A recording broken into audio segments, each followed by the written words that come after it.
tal vez sí protectora, pero así como que más como para darle fuerza y resistencia, por así decirlo. Tu fuerza y resistencia. A ver, ¿alguien más que haya investigado por qué los eritrocitos y que se anime a compartirlo?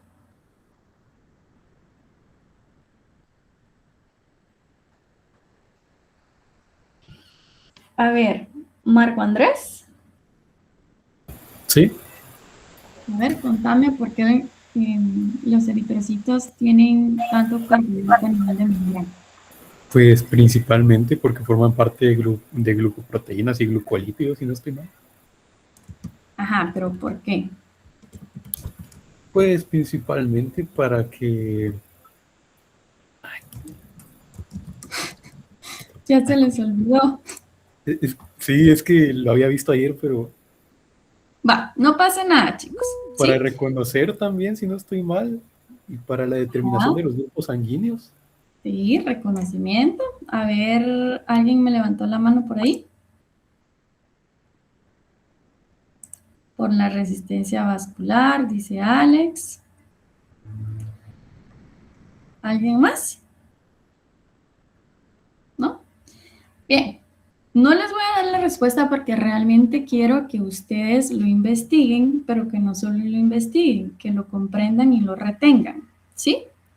Entonces, no pasa nada si ahorita lo investigaron y no se les quedó o no lo entendieron. Lo vamos a volver a hacer. Vamos a volver a hacer el ejercicio. ¿Sí? En este caso, al menos ya tienen el 50% de la respuesta, que eran enterocitos y eritrocitos. Muy bien, chicos. Ahora necesito que busquen el por qué. ¿Sí? Y lo vamos a discutir en la siguiente clase. No pasa nada. Bien. Entonces, ahora sí, vamos a entrar con la clase del día de hoy, que es el sistema endomembranoso. ¿Sí? Como se podrán haber dado cuenta, empezamos desde un tema bastante general que era la célula y en cada clase hemos ido abordando pues un organelo o una sección de la célula. En este caso nos toca el sistema endomembranoso. Bien, ¿qué objetivos tenemos el día de hoy? Primero, que ustedes identifiquen los componentes de este sistema, que describan las vías de tránsito y que asocien estos organelos que conforman el sistema endomembranoso con su función, ¿sí? Es una clase que vamos a ver en dos partes, no la vamos a terminar el día de hoy, de hecho la vamos a terminar hasta el día lunes, ¿sí? Ya saben que cualquier duda o consulta me pueden interrumpir sin pena, o incluso algún comentario de algo interesante que ustedes sepan de esto. Bien.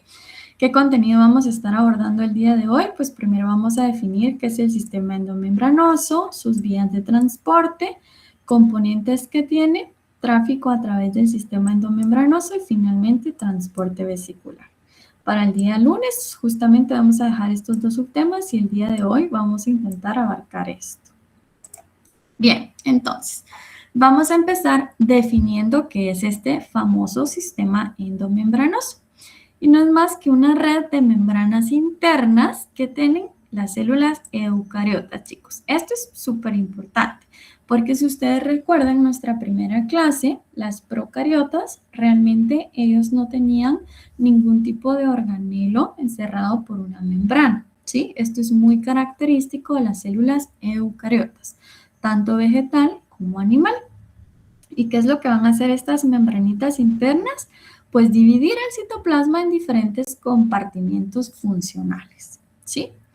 Dentro de este sistema endomembranoso tenemos la famosa envoltura nuclear, que como su nombre lo indica, chicos, está justamente envolviendo el núcleo, ¿sí? Luego tenemos el retículo endoplasmático, que justamente está como continuación de la envoltura nuclear, el complejo o aparato de Golgi, que en esta imagen ustedes lo pueden ver en esta acá, todos los endosomas, lisosomas y finalmente vacuolas. Todos estos organelos van a constituir lo que nosotros llamamos el sistema endomembranoso, ¿sí? Cada uno de ellos va a cumplir una función específica que es justamente lo que vamos a estar estudiando en esta clase. Vean acá, tenemos una imagen que nos muestra únicamente los componentes del sistema endomembranoso, chicos. Entonces, tenemos la envoltura nuclear, que está acá, ¿sí? Posteriormente tenemos el retículo endoplásmico, tanto el rugoso como el liso. Tenemos también el aparato de Golgi, las famosas vesículas, los endosomas, ¿sí? Y los lisosomas. ¿Ven? Todo esto constituye el sistema endomembranoso. Y es importante, chicos, un detalle de esta imagen, ¿sí? Quiero que observen las flechitas, ¿sí? Si se dan cuenta, hay flechitas que van a salir prácticamente a llevar producto para que salga de nuestra célula. Y hay flechitas que, como ustedes ven, llevan producto para que entre a nuestra célula, ¿sí? Y eso es bien importante porque justamente va a ser una de las funciones principales de nuestro sistema endomembranoso, ¿sí? La movilización de sustancias a nivel celular. Bien. Por ende, necesitamos hablar de las vías de transporte, de esas carreteras celulares, por así decirlo, ¿sí? Este se define como un sistema de tráfico vesicular. ¿Por qué? Porque los carritos, por así decirlo, van a ser vesículas, que lo que van a hacer comunicar orgánulos celulares ¿con quién? Ya sea con la membrana plasmática y con el exterior, ¿sí? Realmente es una red bastante dinámica que va a llevar y a traer producto, por así decirlo, ¿sí?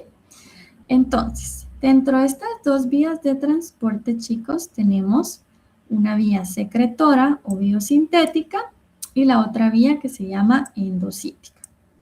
Y como yo les decía, estos básicamente funcionan como carreteras.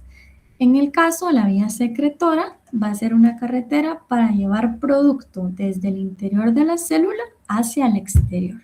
Y justamente ustedes lo pueden ver aquí en la imagen. Vean, tenemos todos los componentes del sistema endomembranoso, iniciando con el retículo endoplásmico, que posteriormente todos los productos que salgan aquí, principalmente proteínas, por ejemplo, van a transportarse a través de estas vesículas que ven. ¿Hacia dónde? Hacia el aparato de Golgi, que vean, está acá.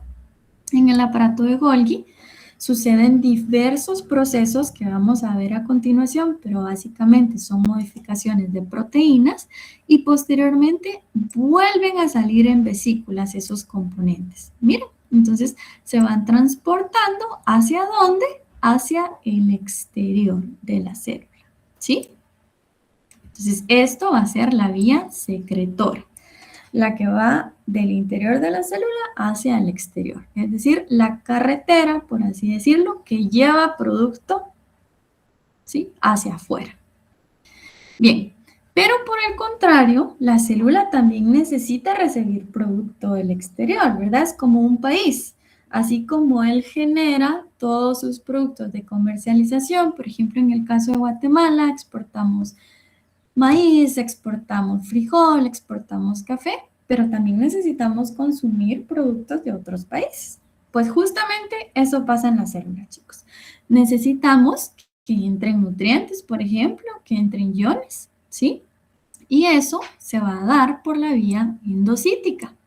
Vean acá, justamente la vía endocítica inicia con la membrana plasmática, ¿sí?, a través de endosomas, tanto tempranos como tardíos, se lleva ese producto ¿hacia dónde? Hacia lisosomas, ¿sí? Ya vamos a ver más adelante qué funciones van a tener específicamente esta vía, ¿sí? Bien. ¿Dudas al momento, chicos? Es bastante sencillo. Tenemos una vía que expulsa, que es la secretora, y una vía que introduce, que es la endocítica, ¿sí? Bien, entonces ahorita vamos a ver las características de esta vía secretora o también llamada vía biosintética, ¿sí? Esta vía específicamente se va a encargar del transporte de proteínas y lípidos que son sintetizados ¿desde dónde? Desde el interior de nuestra célula hacia la membrana plasmática o inclusive más allá, hacia el exterior, ¿sí? Bien, ¿qué ruta vamos a seguir? Bien, todo comienza en el retículo endoplásmico Posteriormente, hacemos una parada en el aparato de Golgi, donde hay una modificación de ese producto. Lo empaquetamos en gránulos de secreción y finalmente llega a su destino final, la membrana plasmática, ¿sí? Puede que se queden ahí, por ejemplo, las proteínas, si son proteínas de transmembrana, o puede que no. Puede que se expulse hacia el exterior, ¿sí? Realmente esto va a depender de qué producto se esté transportando. Bien, ¿qué transporta esta vía? Pues puede transportar proteínas solubles, ¿sí? Que también nosotros le podemos llamar proteínas globulares, chicos, ¿sí? Por ejemplo, la hemoglobina es una proteína globular, las enzimas digestivas son proteínas solubles o globulares. O también podemos transportar proteínas integrales.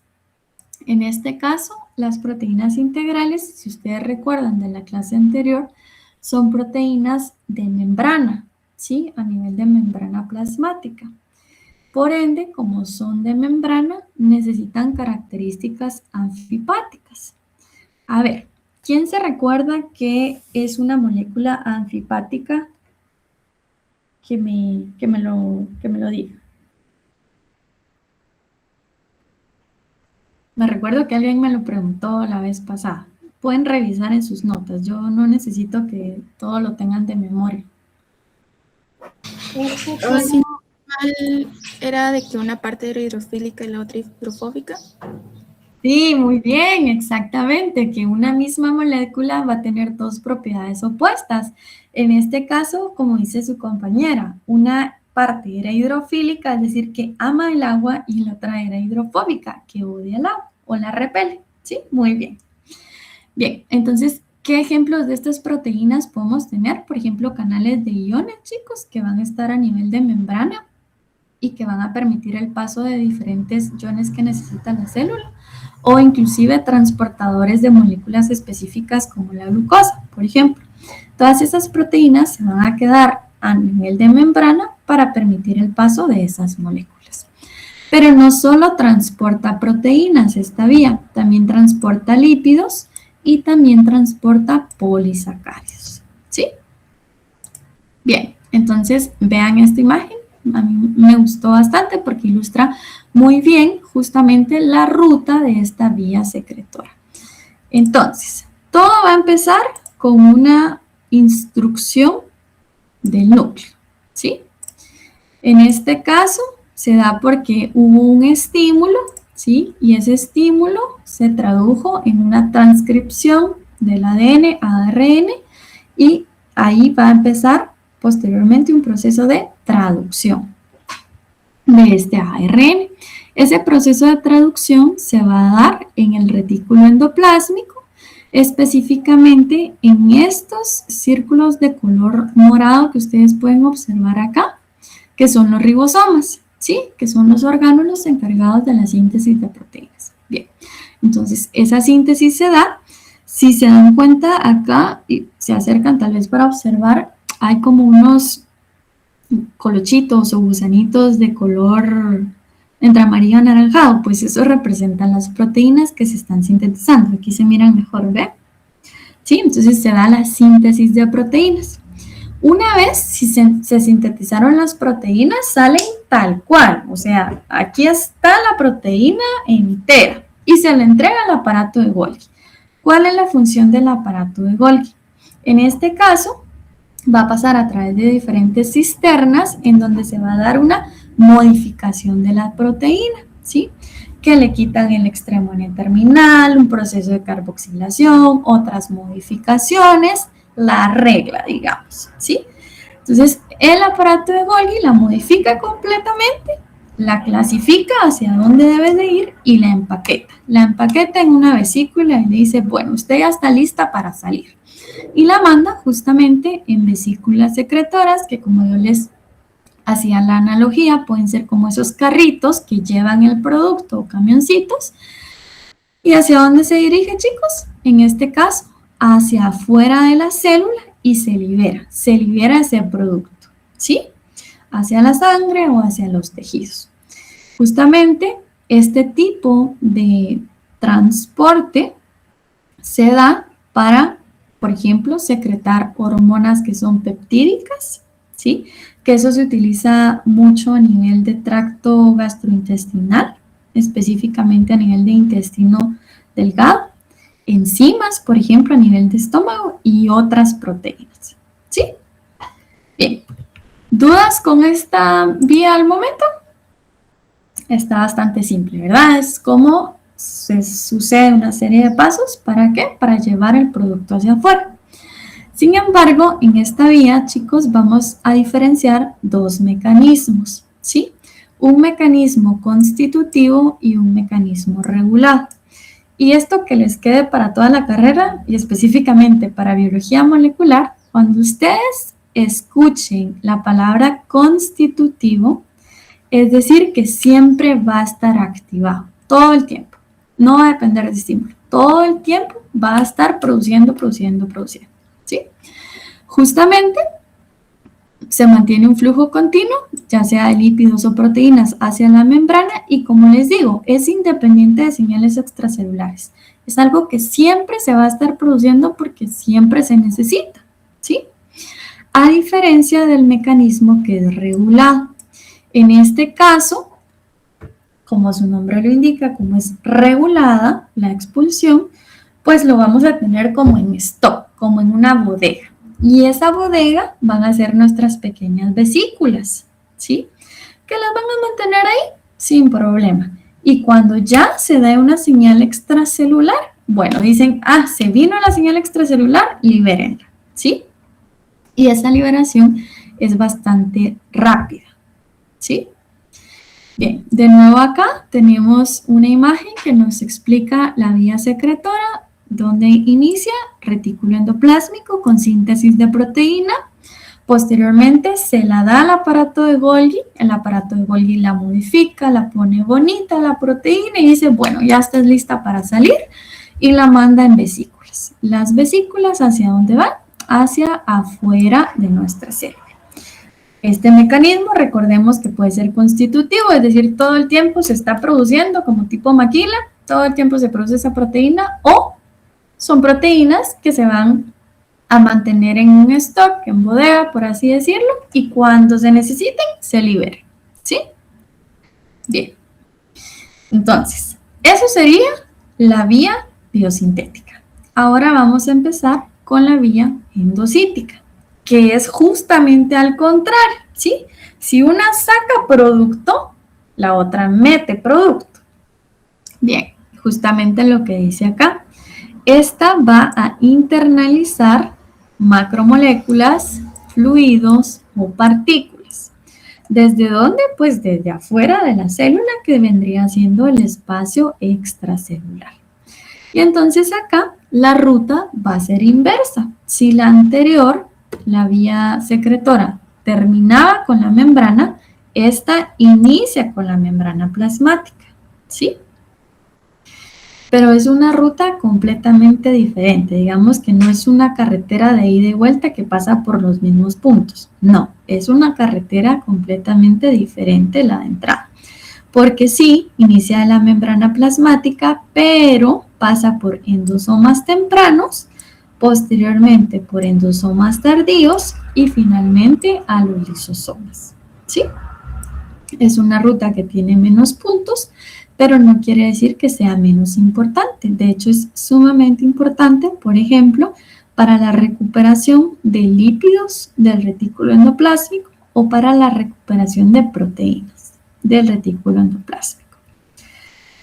Existen diferentes mecanismos, por ejemplo, este mecanismo que seguramente ustedes ya lo han escuchado, el mecanismo de fagocitosis, ¿sí? Este va a capturar partículas bastante grandes, por ejemplo, esto es súper importante a nivel de defensa, ¿sí? En ciertos leucocitos como los macrófagos, este va a ser un mecanismo muy importante de defensa que va a atrapar bacterias, ¿sí? Las va a destruir de esta forma. Otro mecanismo es el de pinocitosis, en donde se da una ingesta de líquidos o un ingreso de líquidos hacia la célula. O finalmente endocitosis mediada por receptores, que esta va a ser una absorción altamente específica. ¿Por qué? por los receptores, que solo se van a activar ante la presencia de un ligando específico. Entonces, vean acá, tenemos justamente este mismo esquema, pero que nos muestra la vía endocítica. Entonces, la vía endocítica, como dijimos, inicia en la membrana plasmática, ¿sí? Se forma un endosoma temprano, posteriormente un endosoma tardío y finalmente en el lisosoma, ¿sí? Bien, ¿dudas hasta el momento, chicos, con las vías de transporte? Sí, Melissa, decime. Perdón, solo para corroborar, entonces la vía secretora expulsa y la vía endocítica ingresa, digamos, por así decirlo. Sí, tal cual como lo dijiste. Ok, gracias. Así, muy bien. Bien, chicos, entonces ahorita ya vimos las vías de transporte de todo este sistema que tiene la célula. Ahí sí que, como dijo Melissa, para ingresar y para expulsar componentes. Ahorita nos vamos a centrar en la función de cada una de estas paradas de esa vía, ¿sí? Entonces, si se recuerdan, la vía secretora biosintética, ¿en dónde empezaba? En el retículo endoplásmico. Entonces, vamos a estudiar la función y las características de este organelo. Entonces, lo vamos a definir como una red de membranas que definitivamente están interconectadas en el citoplasma, e importante, chicos, de las células eucariotas. Algo interesante es que de hecho es el organelo membranoso más extenso que tiene la célula. Es bastante grande. De hecho, si ustedes pueden ver aquí en la imagen, va desde la envoltura nuclear, aquí está el núcleo, aquí está la envoltura nuclear, vean, va desde acá hasta el citoplasma de la célula, ¿sí?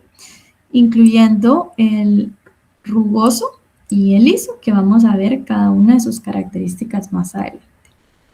Este retículo endoplásmico, chicos, está formado por sacos o también llamadas pequeñas cisternas, que son las que ustedes pueden observar acá, ¿sí? Como estos saquitos.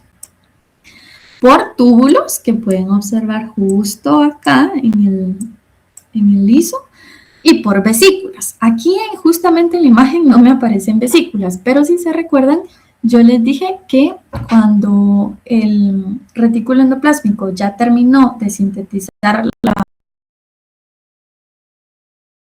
aparato de Golgi, la manda como en su carrito o su camioncito, que en este caso sería la vesícula, ¿sí? Bien. Importante, chicos, toda esa red de cisternas que les estoy hablando, que acá creo que se ven muchísimo mejor en esta imagen, tiene ribosomas asociados, ¿sí? Vean todos estos puntitos de color morado, pues esos son los ribosomas, ¿sí? Importante recordar que justamente en los ribosomas es donde se lleva a cabo el proceso de traducción de ARN. ¿Qué quiere decir esto? Síntesis de proteínas, ¿sí? Importante mencionar que este va a ser un organelo muy dinámico, que está en continua reorganización, ¿sí? Y como está formado por membranas, como ya vimos nosotros en nuestra clase anterior, las membranas van a tener justamente diferentes características en la capa interna y en la capa externa. Y justamente esto se ve reflejado acá, chicos. Hay diferencias entre la capa luminal o interna y la capa externa o citosólica. ¿Y esto por qué va a ser así? Porque va a depender también de la función, ¿sí? Y finalmente vamos a tener dos tipos, que sería el retículo endoplásmico rugoso y el liso. Y cada uno de ellos tiene también diferentes funciones. Entonces, vamos a empezar de lo más básico, que serían sus capas de la membrana. Bien, como les dije, hay dos capas. Una capa externa, citosólica o también llamada citoplasmática, que es como su nombre lo indica, ¿verdad? La que da hacia el exterior. Vean acá, tenemos esta imagen del retículo endoplásmico rugoso. Aquí se pueden ver mejor los ribosomas, que son todas esas como perlitas que están pegadas a las cisternas y le hacen un zoom a la membrana. La membrana, como vimos anteriormente en la clase pasada, está formada ¿por qué? Por una bicapa de fosfolípidos, tiene colesterol, tiene diferentes proteínas, ¿sí? Entonces vean acá. tenemos una cara externa y una cara interna, ¿sí? La cara interna o luminal es la que da justamente al lumen del retículo endoplásmico o al interior de la cisterna, y la externa pues es la que da al resto del citosol, ¿sí? Bien, ¿qué diferencias hay? Primero, la capa externa es justamente la que va a tener la asociación con los ribosomas, que son todas esas perlitas que vemos acá que están pegadas, ¿sí? En donde se va a llevar a cabo la síntesis de proteínas, importante. Pero además de esto, va a tener una composición de lípidos específica, chicos. Se recuerdan, ¿verdad?, que las membranas cambiaban su composición de fosfolípidos dependiendo de su función. En este caso, esta es rica en fosfatidilcerina y fosfatidiletoanolamina. A ver, revisando sus notas, ¿alguien se acuerda qué características tenían estos dos fosfolípidos?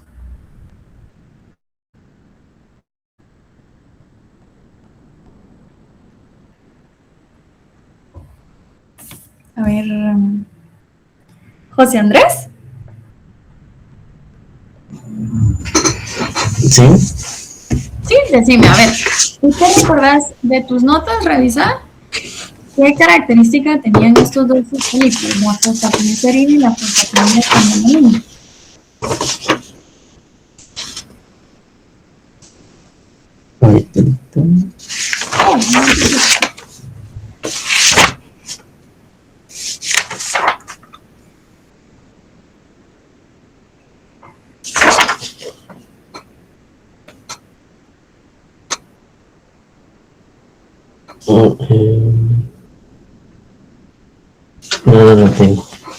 No lo tengo. No lo tenés apuntado. ¿Alguien que lo tenga apuntado, chicos? Bien. Hay cosas que no están en las presentaciones y que yo digo y que sí va a ser evaluado, ¿sí? Por eso, si a ustedes no les quedó claro, interrúmpanme y díganme, mire, disculpe, ¿cuál es la función de esto? Que no me dio tiempo de apuntar y no pasa nada. Yo lo digo otra vez, ¿sí?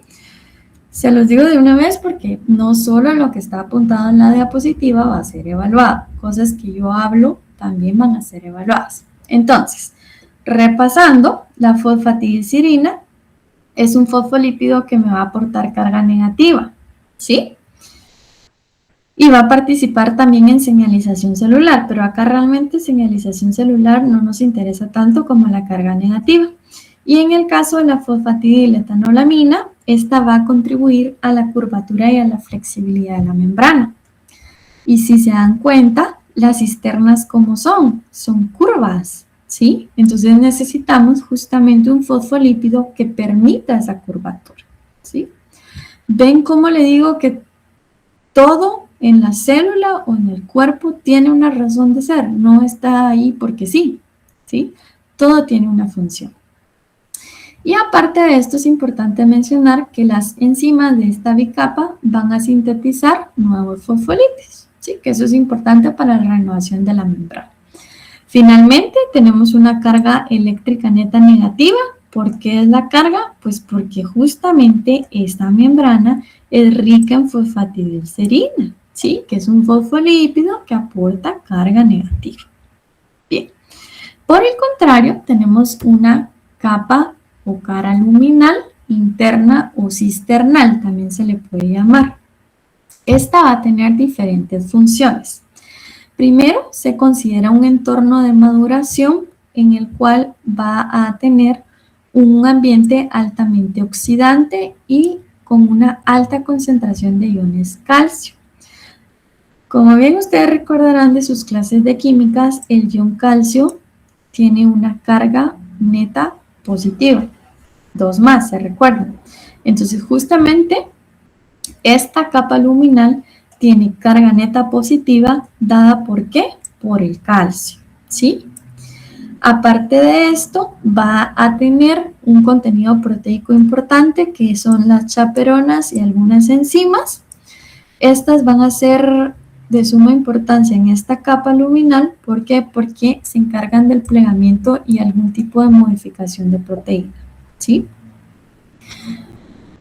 No sé si lo vieron en biología, pero definitivamente lo van a ver en bioquímica, que la proteína tiene diferentes niveles de organización y justamente su nivel de organización terciario es el plegamiento. Es muy importante para la función de la proteína, porque si no se plega de la manera correcta, es decir, si a nivel tridimensional no está bien estructurada, no va a cumplir su función, ¿sí? Y finalmente, también se puede dar un proceso de glicosilación en donde es añadir carbohidratos a proteínas. Bien, entonces, si nosotros volvemos a ver la imagen, le pueden encontrar más sentido de estas diferencias porque vean, está el retículo endoplásmico con sus cisternas, en la capa externa tienen sus ribosomas y ¿qué pasa? Se sintetiza la proteína, ¿sí? Pero una vez se sintetiza, pues se necesita darle ese plegamiento, se necesita darle la forma. Entonces, ¿a dónde pasa? A otro compartimiento que sería acá, al lumen, ¿sí? Que es donde están justamente todas estas chaperonas que les comenté, ¿sí? Bien, chicos. Hablando de los dos tipos de retículo endoplasmático, tenemos el rugoso, que como su nombre lo indica, va a tener un aspecto precisamente rugoso. ¿Por qué? Por todos esos ribosomas que se adhieren a su superficie exterior. Véanlo aquí, ¿sí? Esto es un dibujo, pero ya a nivel de microscopía electrónica sí se mira rugoso en comparación con el retículo endoplasmático liso. ¿Debido a qué? A la presencia de esos ribosomas. ¿En dónde se ubica? Está directamente conectado con la envoltura nuclear. De hecho, acá lo pueden observar ustedes. Tenemos núcleo, envoltura nuclear, y todo esto es el retículo endoplasmático rugoso, ¿sí? Dentro de sus funciones está la síntesis de proteínas, su plegamiento y algunos tipos de modificación. Tanto proteínas intrínsecas, ¿qué quiere decir esto? Que se van a quedar en la célula, como proteínas de exportación, es decir, que salen de la célula, ¿sí? Dentro de las modificaciones que puede llevar a cabo el retículo endoplásmico rugoso está la eliminación del extremo N-terminal, agregar puentes de disulfuro, por ejemplo, en proteínas como la queratina, que forma parte de nuestro cabello. Principalmente en las que somos colochas, tenemos muchos puentes de disulfuro, a diferencia de los que son de pelo liso. Genera la conformación tridimensional, esto a cargo de las enzimas que se llaman chaperonas, como les comentaba, y eso es súper importante a nivel de función. Si una proteína no tiene su correcto plegamiento, no funciona de la manera apropiada, y ahí es donde se generan las enfermedades.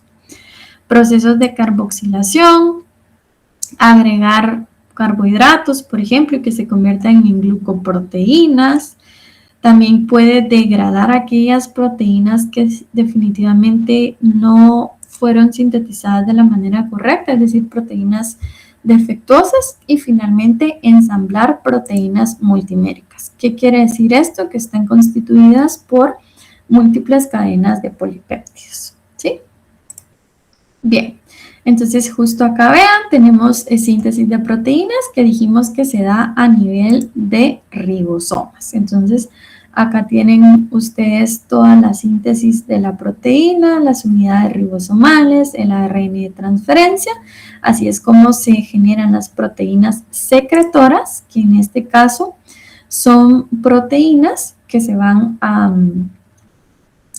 sintetizar en el retículo endoplásmico y que se van a liberar al espacio extracelular, ¿sí? Entonces, estas son las que se exportan, por así decirlo, ¿sí? Y se expulsan para cumplir pues diferentes funciones de señalización, nutrición, defensa. Por ejemplo, la insulina es un ejemplo de este tipo de proteína.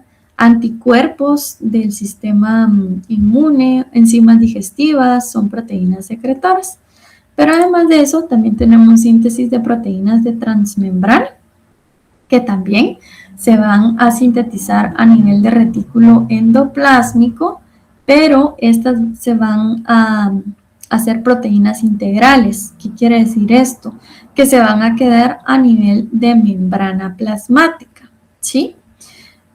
Puede ser con una región o con varias regiones, como podemos ver acá, por ejemplo. Este solo tiene una región que es hidrofóbica para estar justo dentro de la membrana y regiones hidrofílicas, ¿sí? Esa es la diferencia en proteínas secretoras y de transmembrana. Bien, entonces ya vimos el retículo endoplasmático rugoso, ahora vamos a ver el liso. El liso, pues el aspecto, como su nombre lo indica, es liso. ¿Por qué? Porque carece de ribosomas. Vean en esta imagen, tenemos otra vez envoltura nuclear, luego empieza el retículo endoplasmático rugoso con su montón de ribosomas acá que son como puntitos. Las cisternas que están que tienen adheridos estos ribosomas, y luego tenemos esta red de túbulos, ¿sí?, que constituyen el retículo endoplasmático liso. No tienen ribosomas, ¿sí? Eso es bien importante que se les quede, chicos. El retículo endoplasmático liso no tiene los ribosomas, por lo tanto ahí no hay síntesis de proteína, ¿sí? Solo en el rugoso. Bien. ¿En dónde podemos encontrar mayoritariamente este retículo endoplasmático liso? Por ejemplo, en células que pertenecen al músculo esquelético, a los túbulos renales, al hígado, a la mucosa gástrica incluso, porque también se puede llevar ahí síntesis de ácido clorhídrico, y a células que pertenecen a glándulas productoras de esteroides, ¿sí? Bien. ¿Qué funciones tiene este retículo endoplásmico? Primero, síntesis de lípidos. Puede llegar a producir fosfolípidos, colesterol y hormonas esteroideas. ¿Por qué es importante esto? Porque como ya estudiamos la clase anterior, las membranas, ¿por qué están constituidas? Por fosfolípidos y por colesterol, ¿sí? Pero aparte de esto, por ejemplo, los anillos de colesterol son la base de algunas hormonas esteroideas. Ejemplo de una hormona esteroidea importante, la testosterona en los hombres, por ejemplo, ¿sí? Aunque en las chicas también hay, pero no en tanta cantidad como en los hombres. También lleva a cabo procesos de detoxificación, principalmente en las células del hígado. Justamente aquí es donde hay una degradación de toxinas y medicamentos a nivel de citocromo P450, por ejemplo. Y finalmente es un almacén de calcio importante, principalmente a nivel de células musculares, porque ya lo van a ver ustedes en anatomía, para que se dé la contracción muscular se necesitan esos iones de calcio, ¿sí? Bien, entonces ya vimos la primera parada de esta ruta biosintética o secretora, que era el retículo endoplásmico. Ahora vamos a pasar a la segunda parada, que es el aparato de Golgi. El aparato de Golgi es una serie de 6 a 8 sacos membranosos, o también llamadas cisternas, como ustedes lo pueden ver acá, miren, unas pequeñas cisternitas que realmente van a ser de tamaño y número variable según la actividad de la célula, ¿sí? Y va a tener dos polos, ¿sí? Una cara que nosotros le llamamos cis, que va hacia el núcleo, y si ustedes observan aquí la imagen, tenemos la célula y está resaltado en color celeste el aparato de Golgi, pero vean dónde está el núcleo, está aquí, ¿ven? Entonces, ¿cuál sería nuestra cara cis? Esta, la que está más cercana al núcleo, o esta, ¿ven? ¿Sí? Y que va a tener una forma convexa. ¿Qué quiere decir que es convexa? Que es como tipo montañita, chicos, así, ¿ven? Esto es convexo. Eso también les va a servir en Bacter, porque algunas colonias, ejemplo de levaduras, son colonias convexas. Y va a tener una cara trans. Esa cara trans da hacia la membrana celular, o sea, sería esta parte, quiere decir esto de por aquí. Y además esta cara trans es cóncava. ¿Qué quiere decir de esto? Que va hacia adentro, ¿sí? Va. Importante que ustedes recuerden eso, que tiene una cara cis y que tiene una cara trans, porque dependiendo en qué cara esté, se hacen diferentes procesos de modificación. Entonces acá tenemos otra imagen, vean, tenemos el retículo endoplasmático, que como bien dijimos, es una serie interconectada de cisternas o de sacos. Vean acá, tenemos una micrografía electrónica a nivel de célula eucariota. Y finalmente, pues acá también tenemos otro dibujo en donde se da estos diferentes cisternas o sacos, ¿sí? En este caso, vean, en la parte inferior está la cara cis, que es la que estaría más cercana al núcleo, y en la parte superior aquí tenemos nuestra cara trans, que está más cercana a la membrana plasmática, ¿sí? Esta tendría una forma convexa y esta una cóncava. Bien.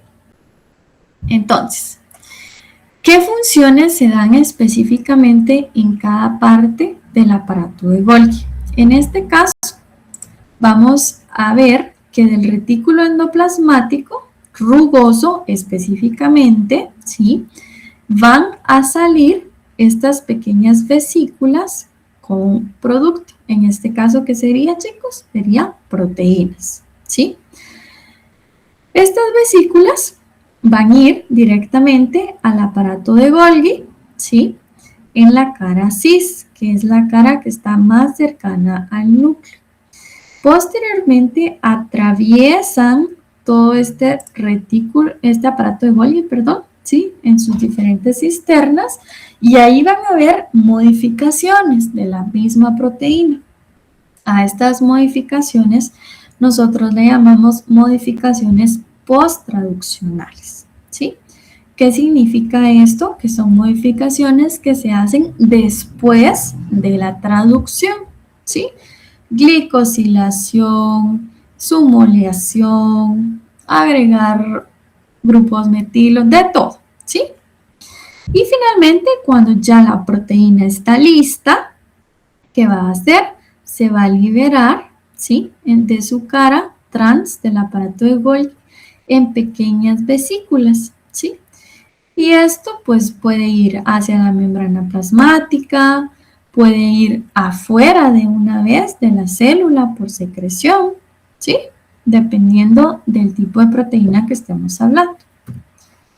Bien, ¿claros hasta el momento, chicos?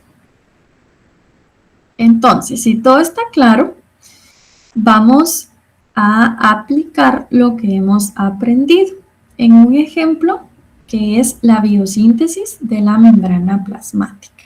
Entonces, para esto quisiera ayuda recordando qué componentes tiene la membrana plasmática. Los 3 principales componentes de la membrana plasmática. A ver, ¿quién se anima a decirlos? Era carbohidratos, lípidos y... Ay, se me olvidó la otra. Proteínas, muy bien, chicos. Proteínas, perdón. Súper bien, sí. Aunque sea se nos quedó eso de la clase anterior. Bien, va. Entonces, justamente es eso lo que vamos a tener que sintetizar. ¿Para qué? Para crear una membrana plasmática o renovar, ¿sí? Entonces, si se recuerdan de la clase anterior, dijimos que la membrana plasmática no es que estuviera estática todo el tiempo, ya se crearon esos lípidos, esas proteínas y listo, ahí se quedó para siempre. No, se tiene que estar renovando, ¿sí? Entonces, por eso es un proceso continuo. Y ese proceso continuo, chicos, va a tener la ruta secretora o biosintética. Es decir, que vamos a empezar a nivel de retículo endoplásmico, vamos a pasar por aparato de Golgi y finalmente vamos a transportar todos esos productos a nivel de vesículas. Bien, ¿qué vamos a hacer en cada uno de esos organelos? En el retículo endoplásmico específicamente va a haber una síntesis y ensamblaje de lípidos y proteínas. Posteriormente, en el aparato de Golgi vamos a llevar a cabo la maduración de las proteínas y por maduración me refiero a modificaciones posttraduccionales que se necesitan para que esa proteína ya pueda cumplir su función. Y finalmente, cuando ya está lista, la transporto mediante vesículas. Y es justamente lo que vemos acá en esta imagen. Vean, acá tenemos graficado como este colochito con un punto que dice componentes de membrana, que nos ayudó Melissa a decir que son proteínas, lípidos y carbohidratos. Bueno, todo eso sintetizamos a nivel de retículo endoplásmico salen en vesículas, llegan ¿hacia dónde? Hacia el aparato de Golgi, en su polo cis o cara cis, sufren diferentes modificaciones posttraduccionales, las empaquetan y salen. ¿De dónde? De la cara trans. En este caso, su destino final va a ser la membrana plasmática. Y vean acá cómo se transporta en pequeñas vesículas y la vesícula se fusiona con la membrana plasmática y ya estamos listos. Tenemos, no sé, por ejemplo, un transportador de glucosa ya listo acá o una parte de la membrana, ¿sí? Bien, entonces eso es a grandes rasgos. Justin dice, los lípidos se sintetizan inicialmente en el retículo liso y posteriormente pasan al retículo rugoso donde se sintetizan las proteínas o se transportan por separado hasta la membrana. De hecho, se sintetizan inicialmente en el citosol, Justin, y es justamente lo que vamos a ver ahorita, ¿sí? Acá, mira, la biosíntesis de ácidos grasos tal cual se inicia en el citosol. Y para esto quisiera que recuerden la estructura de los fosfolípidos. ¿Se acuerdan que tenía una cabecita que era hidrofílica, que estaba formada por glicerol y por un fosfato, y unas colitas hidrofóbicas que eran ácidos grasos? Pues esos ácidos grasos, chicos, se sintetizan a nivel de citosol, ¿sí? Una vez se sintetizan a nivel de citosol, en retículo endoplasmático liso, ¿sí? Se va a dar ese ensamblaje, ¿sí? De fosfolípidos y colesterol. ¿Por qué se da el ensamblaje aquí? Porque justamente se unen los ácidos grasos con la cabecita que era hidrofílica, ¿sí? Recordemos que estos ácidos grasos le daban la característica de la cola hidrofóbica, pero necesitamos la cabeza del fosfolípido, entonces eso se va a ensamblar a nivel de retículo endoplasmático liso, ¿sí?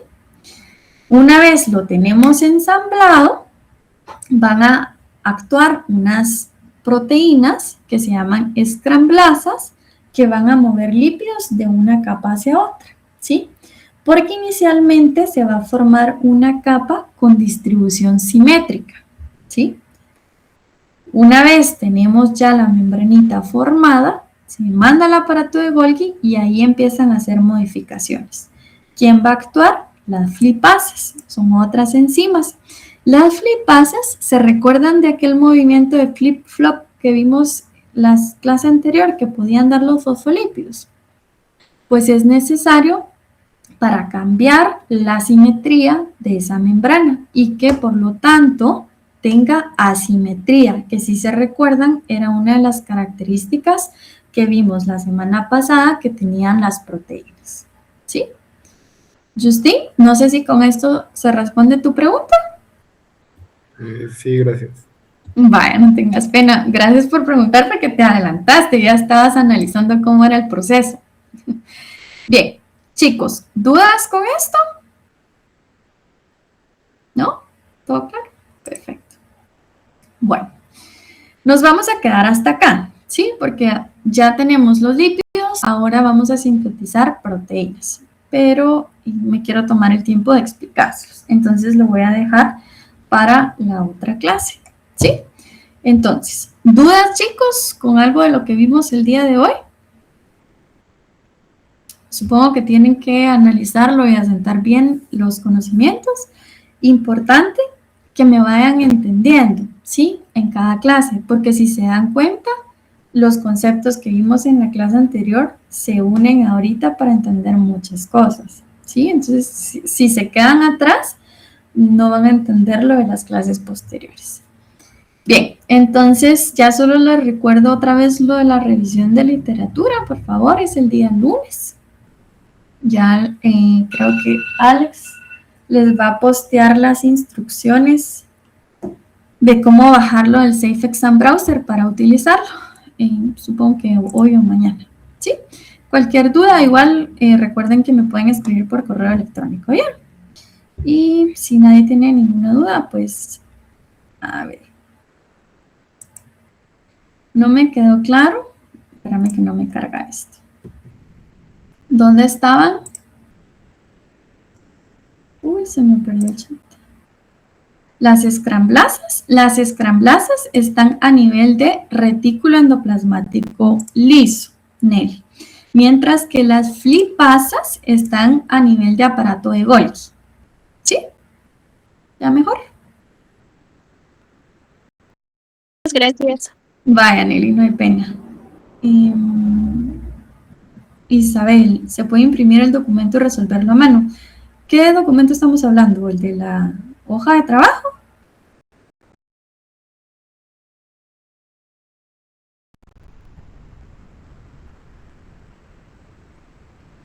Creo que se refiere a la guía.